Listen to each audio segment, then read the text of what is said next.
আসসালামু আলাইকুম প্রিয় খামারি ভাই ও বন্ধুরা, আপনারা যে যেখান থেকে দেশ এবং প্রবাস থেকে আপনারা যারাই আমার এই ভিডিওটি দেখতে পারতেছেন, আমি সবাইকে জানাই আন্তরিক শুভেচ্ছা এবং অভিনন্দন। এই যে আমার সামনে কিছু ঘাস কাটা হচ্ছে, এই ঘাসটার নাম হচ্ছে ইন্দোনেশিয়ান স্মার্ট নেপিয়ার ঘাস, গরু ছাগলের প্রিয় ঘাস। এই ঘাসটি একবার রোপণ করলে কমপক্ষে 5 থেকে 6 বছর পর্যন্ত আপনি একটানা গরু ছাগলকে খাওয়াতে পারবেন। ইন্দোনেশিয়ান স্মার্ট নেপিয়ার ঘাসে কোনো বিচি হয় না, এই ঘাসে হয়ে থাকে কাটিং।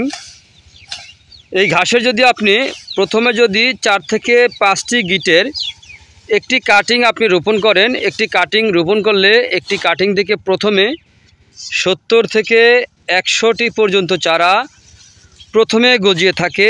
একবার কাটার পরে কয়েক গুণ বেশি চারা গজিয়ে থাকে। এ হচ্ছে ইন্দোনেশিয়ান স্মার্ট নেপিয়ার ঘাসের গুণ। দেখেন, ইন্দোনেশিয়ান স্মার্ট নেপিয়ার ঘাসের গিটগুলি খুবই কাছাকাছি গিট হয়ে থাকে।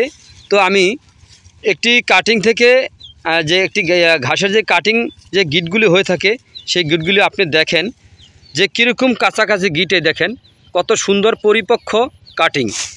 এই পরিপক্ক কাটিং যদি আপনি রোপণ করতে পারেন, তাহলে আপনিও খুব সহজেই আপনার গবাদি পশুকে এই ঘাসটি খাওয়াতে পারবেন। ইন্দোনেশিয়ান স্মার্ট নেপিয়ার ঘাসে পাতা অনেক বেশি, এই ঘাস নরম। এই ঘাস গরু ছাগলকে খাওয়াতে কোনো মেশিনের প্রয়োজন হয় না, গোড়া থেকে কেটে দিলে সম্পূর্ণরূপে এই ঘাসটি খেয়ে থাকে। ইন্দোনেশিয়ান স্মার্ট নেপিয়ার ঘাসে ভিটামিন রয়েছে 30%, প্রোটিন রয়েছে 25%। এ কারণে এই ঘাস খাওয়াতে আপনার, যদি এই ঘাসটি আপনি গরু ছাগলকে খাওয়াতে পারেন, তাহলে আপনার দানাদার খাদ্যের চাহিদাটা একেবারে কমে যাবে। যদি দানাদার ছাড়া যদি আপনি গরু ছাগল ভেড়া মহিষ পালন করতে পারেন, তাহলে কিন্তু আপনি খুব সহজেই আপনার খামারে আপনি সফলতা অর্জন করতে পারবেন।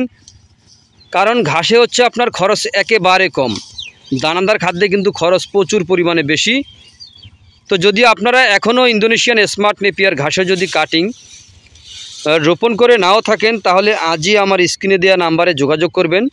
তো আপনারা যে যেখান থেকে দেশ এবং প্রবাস থেকে আপনারা যারাই আমার এই ভিডিওটি দেখতে পারতেছেন, যদি আপনাদের কাছে আমার এই ভিডিওটি ভালো লেগে থাকে, তাহলে আমার চ্যানেলটিকে সাবস্ক্রাইব করবেন, বেশি বেশি করে শেয়ার করবেন, যেন এই ভিডিওটি নতুন অথবা পুরাতন খামারি ভাইরা দেখে যেন এই ঘাসটি রোপণ করতে পারে, সেই সুযোগটা আপনারা করে দেবেন।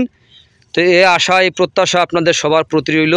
তো আপনারা সবাই ভালো থাকবেন, সুস্থ থাকবেন। আল্লাহ হাফেজ।